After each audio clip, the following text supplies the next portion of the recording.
Razi visions, the guide of madrasa students. അസ്സലാമു അലൈക്കും വറഹ്മത്തുള്ളാഹി വബറകാതുഹു. ഈ വീഡിയോയിൽ നമ്മൾ 3-ാം ക്ലാസ്സിലെ ഫിഖ്ഹ് 3-ാമത്തെ പാഠത്തിൻ്റെ ചോദ്യോത്തരങ്ങളാണ് നോക്കുന്നത്. ഇവിടെ 1-ാമത്തെ വർക്ക് പൂർത്തിയാക്കാം. 4 ചോദ്യങ്ങളുണ്ട്. ഇതിൻ്റെയൊക്കെ ചില ഭാഗങ്ങൾ വിട്ടുപോയിട്ടുണ്ട്. അത് നമ്മൾ പാഠഭാഗത്ത് പഠിച്ചിട്ടുണ്ട്. ഓരോന്നും കണ്ടെത്തി എഴുതാനാണ്. 1-ാമത്തെ എന്താ? ചെറിയ അശുദ്ധിയിൽ നിന്ന് ശുദ്ധിയാവാൻ ഡാഷ്. ചെറിയ അശുദ്ധിയിൽ നിന്ന് ശുദ്ധിയാവാൻ എന്താണ് ചെയ്യേണ്ടത് എന്ന് എഴുതിയാൽ അതിൻ്റെ ആൻസറായി നമ്മൾ പാഠഭാഗത്ത് 4-ാമത്തെ വരിയിൽ പറയുന്നുണ്ട് അല്ലേ. അഥവാ 1-ാമത്തെ അശുദ്ധിയിൽ നിന്ന് ശുദ്ധിയാവുക എന്ന് പറഞ്ഞതിന് ശേഷം അതിൻ്റെ ചെറുതും വലുതുമായ അശുദ്ധികളിൽ നിന്ന് ശുദ്ധിയായിരിക്കണമെന്ന് പറഞ്ഞിട്ടത് പറയുന്നു. ഉളു ഇല്ലാത്ത അവസ്ഥയാണ് ചെറിയ അശുദ്ധി. അതിൽ നിന്ന് ശുദ്ധിയാവാൻ, അപ്പോൾ ചെറിയ അശുദ്ധിയിൽ നിന്ന് ശുദ്ധിയാവാൻ എന്ത് ചെയ്യണം? വുളൂ ചെയ്യണം എന്നാണ് അതിൻ്റെ ആൻസർ. വുളൂ ചെയ്യണം. 2-ാമത്തെ എന്താ? വലിയ അശുദ്ധിയിൽ നിന്ന് ശുദ്ധിയാവാൻ ഡാഷ്. വലിയ അശുദ്ധിയിൽ നിന്ന് ശുദ്ധിയാവാൻ എന്ത് ചെയ്യണം? അത് അതിൻ്റെ താഴെ 5-ാമത്തെ വരിയിൽ അത് പറയുന്നു. കുളി നിർബന്ധമാകുന്ന അവസ്ഥയാണ് വലിയ അശുദ്ധി എന്ന് പറഞ്ഞതിന് ശേഷം അത് പറയുന്നു അതിൽ നിന്ന് ശുദ്ധിയാവാൻ കുളിക്കണം. അപ്പോൾ വലിയ അശുദ്ധിയിൽ നിന്ന് ശുദ്ധിയാവാൻ എന്ത് ചെയ്യണം? കുളിക്കണം. അപ്പോൾ അതവിടെ ഇതാ.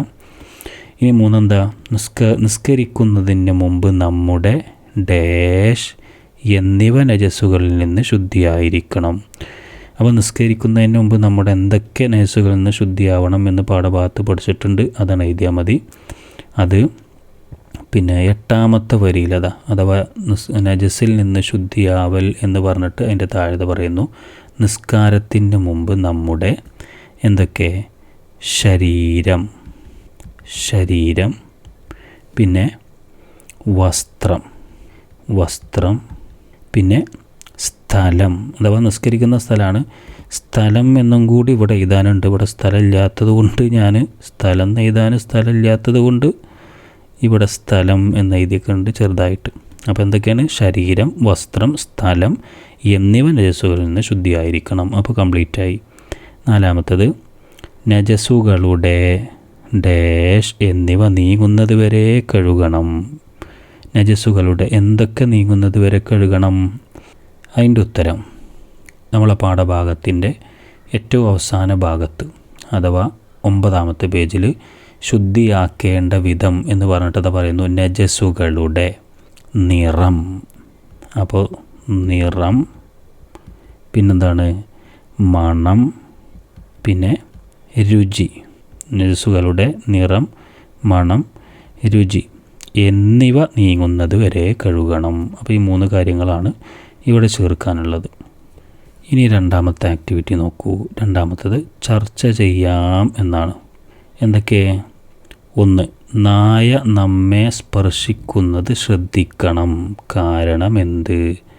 നായ നമ്മളെ സ്പർശിക്കുന്നത് ശ്രദ്ധിക്കണം. എന്താണ് കാരണം? നായ നമ്മളെ സ്പർശിച്ചാൽ, നായ എന്ന് പറഞ്ഞാൽ നായ, പന്നി എന്നിവ കൊണ്ട് നജസായാൽ പിന്നെ ശുദ്ധിയാക്കാൻ കുറച്ച് ബുദ്ധിമുട്ടാണ് അല്ലേ. എന്താ നമ്മൾ പഠിച്ചത്? നായ, പന്നി എന്നിവ കൊണ്ട് നജസായാൽ 7 തവണ കഴുകണം. അതിലൊരു തവണ ശുദ്ധിയുള്ള മണ്ണ് കലക്കിയ വെള്ളം കൊണ്ടായിരിക്കണം എന്ന് നമ്മൾ പറഞ്ഞല്ലോ. പാഠഭാഗത്തിൻ്റെ അവസാന ഭാഗത്ത് പറഞ്ഞിട്ടുണ്ട്. അപ്പോൾ അതാണ് കാരണം. 2 എന്താ? നമ്മുടെ വസ്ത്രത്തിൽ മൂത്രമായാൽ അത് എങ്ങനെ വൃത്തിയാക്കണം? നമ്മുടെ വസ്ത്രത്തിൽ മൂത്രമായാൽ എങ്ങനെയാണ് വൃത്തിയാക്കേണ്ടത്?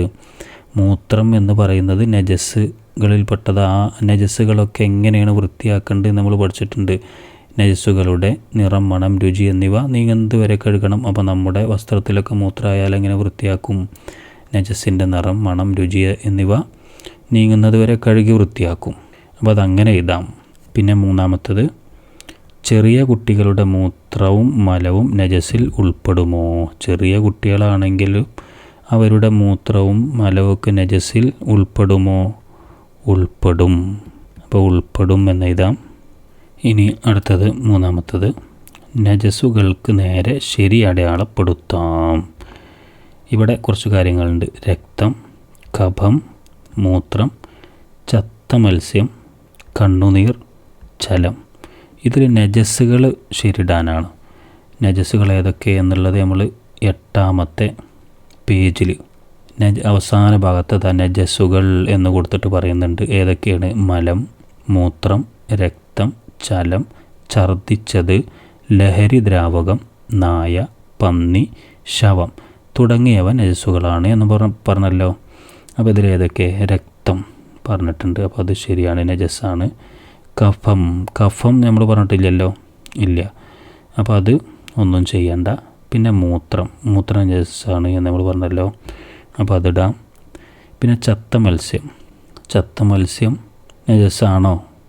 ശവം എന്ന് പറഞ്ഞാൽ നമ്മൾ മനുഷ്യൻ, അതേപോലെ മത്സ്യം, ജറാദ്, ഇങ്ങനെ 3 സംഭവങ്ങളുണ്ട്. അത് 3ഉം ചത്താലും അഥവാ ജീവൻ പോയാലും അത് 3ഉം നജസ്സല്ല.